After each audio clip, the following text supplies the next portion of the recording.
हरिओम. भगवान आद्य श्री शंकराचार्य कृत चरपट पंजरिका स्तोत्रम अर्थात भजगोविंदम. योगदास श्री जयगणेश जोशी यांचे प्रवचन. योग्य वेळ. बालस्तावत् क्रीडासक्तः तरुणस्तावत् तरुणी रक्तः वृद्धस्तावत् चिंतामग्नः पारे ब्राह्मणी कोपी न लग्नः.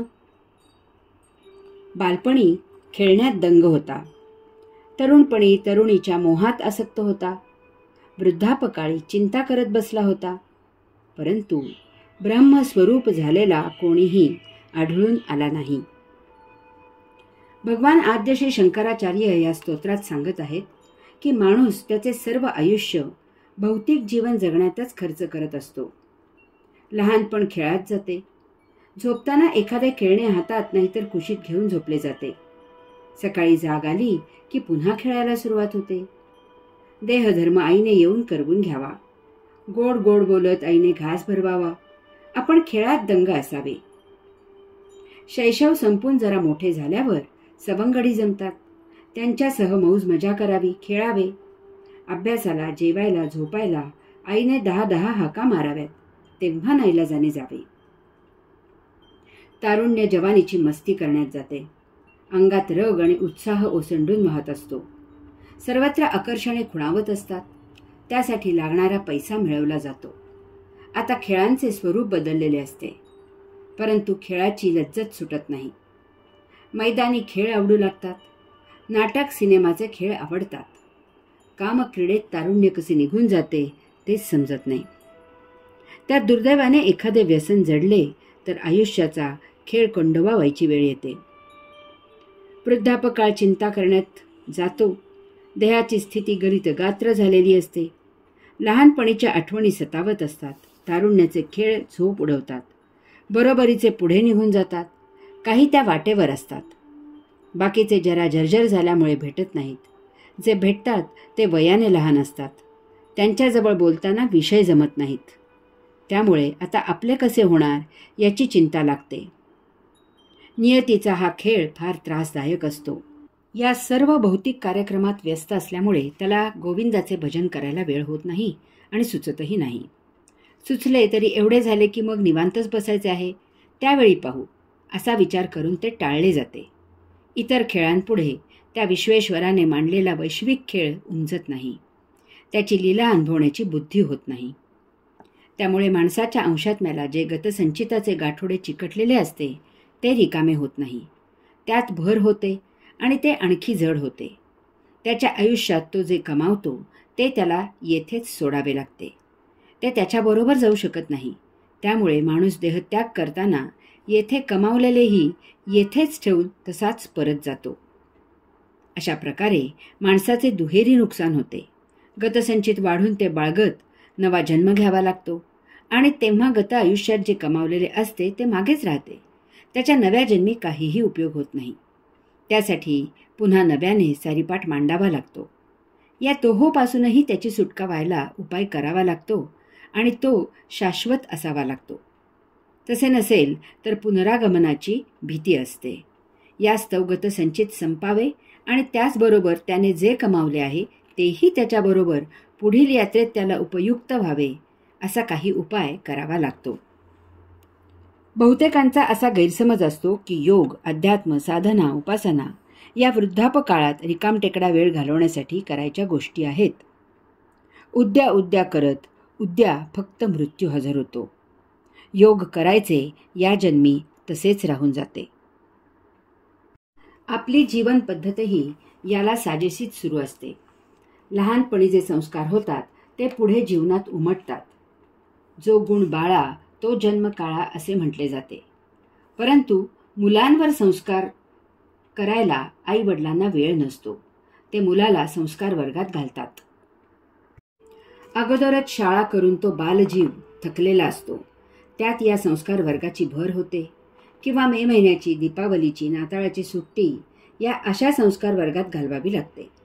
शाळा नसताना स्वतःच्या मनाप्रमाणे मौज करता येत नाही. तो खट्टू होतो आणि ते संस्कार तो कसे तरी स्वतःत कोंबून घेतो. वास्तवात संस्कार हे निरीक्षणाने मनावर होत असतात, मनात उतरत असतात, ते करता येत नाहीत. त्यासाठी संस्कार होतील असे घरचे आणि आजूबाजूचे वातावरण असावे लागते. संस्कार करणारे घरात आणि आजूबाजूला असावे लागतात. संस्कार घड्याळ लावून करता येत नाहीत. ते तर दिवस रात्र होत असतात. परंतु दुर्दैवाने येथे मुद्दलाचीच वानवा होऊ लागली आहे. ज्यांनी संस्कार करावेत किंवा ज्यांचे संस्कार व्हावेत त्यांचेच संस्कार तपासून पाहायची वेळ आली आहे. धनसंपत्तीच्या मागे वणवण, भौतिक उपभोगांच्या शोधात धावाधाव, संपत्तीचे हिडीस प्रदर्शन, खेळ, नाटक, सिनेमा, मौज मजा ही करमणूक आणि त्याच्या रसभरीत चर्चा, ओल्या सुक्या रंगवलेल्या पार्ट्या, मुलांच्या सुट्टीची वासलात हाय फाय भटकण्यात लावायची वृत्ती, पैसा, प्रसिद्धी, प्रतिष्ठा याचा हव्यास, पुढारीपणाची राजकारणाची दादागिरी, नकली योगगुरू स्वामी महाराज यांच्या आश्रमभेटी, अनुग्रह घ्यायची फॅशन, मातृभाषा, मातृभूमी, स्वकीय यांच्याबद्दल कमालीची उदासीनता, आणखी बरेच असेच काहीतरी ही आजच्या आई वडिलांची संस्कृती झालेली आहे. या अशा छायेतून कसल्या संस्कारांची अपेक्षा करायची? हे असे बालक ऐन तारुण्यात जे लावायचे तेच दिवे लावतात. काल किती बिल झाले, तो अमुक लवकर आऊट होतो. हे आऊट होणे क्रिकेट खेळून होणारे नसते, दारू पिऊन होत असते. त्यातच चॅनलवाल्यांनी तर संस्काराची वाट लावायचाच विडा उचललेला आहे. काय त्या उघड्या बोडक्या जाहिराती, काय ते देह प्रदर्शन करणारे सिनेमा, सिरियल्स आणि नाचगाणी, काय त्यांचे विषय. वा रे आपली संस्कृती. हे पाहून एखादा सरळ रेषेत चाललेला वाकडे पाऊल उचलायलाच प्रवृत्त व्हायचा. बलात्कार, खून या घटना तर किरकोळ झाल्या आहेत. जो उघड्यावर होतो त्याची बातमी होते आणि जो दरवाजा आड होतो त्याचा गुप्त व्यवहार होतो. कोर्टच्याही थराला जाऊन पैसे मिळवले जातात. त्यासाठी घरची दारची बाई विकली जाते. देशाची सुरक्षितता गहाण टाकली जाते. किरकोळ गोष्टी तर काय आणि किती केल्या जातात त्याची खिसगणतीच नाही. यात काही जण तुरुंगाची वारी करून येतात, त्याचीही लाज नसते. उजळ माथ्याने हिंडत असतात. चुकून समोरून आले तर पाहणाऱ्यालाच त्याची लाज वाटते. यांना काही नाही. देह थकेपर्यंत सतत व्यवहार केला जातो. व्यवहार होईनासा झाला की लक्षात येते की आपल्याला वार्धक्य आले आहे. या सर्वाचा पाढा वृद्धापकाळी आपल्याच मनाशी म्हटला जातो. मग चिंता लागते की आता आपले कसे व्हायचे. आपले तर हातपाय थकले, कोणी साथी उरला नाही, कोणी जवळपास थांबत नाहीत. एकटेपणा खायला येतो. आता देवाची आठवण येते. करून करून भागले आणि देवपूजेला लागले अशी अवस्था होते. ज्या वयात जे करायचे ते केले जात नाही, या उलट नको ते केले जाते. बालपणी उत्तम संस्कार व्हावेत, त्या जोडीला शाळा विद्यालयाचा अभ्यास करावा, आवर्जून योगासने योग साधना करावी. व्यायाम सुरू करण्याचे हेच उत्तम वय असते. अंगाची वळवाक छान होते. इतर वेळी भरपूर वाचन करावे. त्या योगे निरीक्षण सतत सुरू असावे. बालपणी स्मृती ताजी असते, आकलन शक्ती तीव्र असते, निरीक्षण सूक्ष्म असते. त्यामुळे ज्ञानार्जन चोहो बाजूकडून होत राहते. हा ज्ञानयोग आहे. तारुण्यात भरपूर काम करावे, मेहनत घ्यावी, उत्तम व्यवहारे धन जोडावे, छान संस्कार करावा, आनंदात असावे आणि सर्वांना आनंदी ठेवावे. बालपणी सुरू केलेला व्यायाम योग साधना मन लावून करावी. या जोडीला योगोपासना समजावून घ्यावी. जमेल तितकी करावी. यामुळे शरीर निरोगी राहते, मन ताजेतवाने आणि उत्साही राहते. याचा वृद्धापकाळी फार उपयोग होतो. उरलेल्या वेळेत ज्ञानार्जन करावे, बहुश्रुत व्हावे. देह थकणार आहे याचे भान ठेवून त्यावेळी उपयुक्त होईल अशी आपल्या आवडीची वेळ छान जाईल अशी साधन सामुग्री जमवावी. हा ज्ञान कर्मयोग आहे. वृद्धापकाळ कोणालाच चुकला नाही. त्याचा आनंदाने स्वीकार करावा. त्या वयात जसे दिसायला पाहिजे आणि असायला पाहिजे तसेच दिसावे आणि असावेही. उगीच कृत्रिम सजावट करून अजूनही यौवनात मी असा आव आणू नये. होईल तितका व्यायाम करावा, योग साधना जरूर करावी. योगोपासनेला जास्त वेळ द्यावा. बालपणात आणि तारुण्यात केलेल्या ज्ञानकर्मायोगाद्वारे आपल्याला ज्ञान आणि कर्म असे दोन किनारे लाभलेले आहेत. त्यात आता भक्तीचा प्रवाह वाहू द्यावा. स्वतःला त्यात झोकून द्यावे. हा भक्तियोग आहे. ज्ञान आणि कर्म या दोन किनाऱ्यांच्या आधारे भक्ती प्रवाहात आता चिंतन करावे, आपला शोध घ्यावा. भावना विवश होऊ नये. झाल्या भेटीगाठी आणि केल्या उचापती तेवढ्या भरपूर झाल्या, त्या स्मृती उगाळत बसू नये. लेखन प्रवचन ऐकायचे, जमल्यास स्वतः करायचे वय आहे हे. भौतिक व्यवहारात गुंतू नये. कारभार तरुणांच्या हाती सोपवावा. उठसूट तरुणांना स्वतःत गुंतवून ठेवू नये. त्यांना त्यांचे जीवन जगू द्यावे. ते तुम्हाला चिंतामुक्त करणारे असेल. आपले वर्तन हे इतरांना मार्गदर्शक होईल, अत्युत्तम संस्कार करणारे असेल याची काळजी घ्यावी. अध्यात्माने भारून आणि भरून जावे. यापुढे भौतिक व्यवहार आपोआप दूर होतील आणि ते तसे होऊ देतही. हे भौतिक व्यवहार आपण आपल्याबरोबर घेऊन जाऊ शकत नाही, ते येथेच सोडून द्यायचे आहेत. आपण करत असलेले चिंतन आपल्यासह येणार आहे. तेच आपल्याला पुढील जन्मी उपयुक्त होणार आहे. आता हेच आपले धन आहे, हेच सत्य धन आहे. हा ज्ञान कर्म भक्ती योग आहे. चिंतन आपल्याला आत्मभान करून देईल. आत्मभान आत्मज्ञान करून देईल. आपण भौतिकातून मुक्त होऊ. देह जीवित ठेवण्यापुरताच भौतिकाशी संबंध उरेल. जे पुढे घेऊन जायचे नाही त्या अनावश्यक भौतिक वस्तुजगतापासून आपली सुटका होईल. तसेच जे पुढील जन्मी आपल्याला घेऊन जाता येईल, आपल्याला पुढील जन्मी जे उपयुक्त होईल, नेमके तेच आपण संग्रही करू आणि तेच संचित होईल. याचा परिणाम म्हणजे गतभौतिक संचित आपल्यातून हद्दपार व्हायला मदत होईल आणि त्या जागी आपल्यात परमात्मा भरू लागेल. आपल्या नसानसात रोमारोमात आत्मप्रत्यय येऊ लागेल. आपण आत्मभाराने व्यापले जाऊ. ब्रह्म याचा अर्थच पसरणे असा आहे. आपल्याला याचा प्रत्यय येऊ लागेल.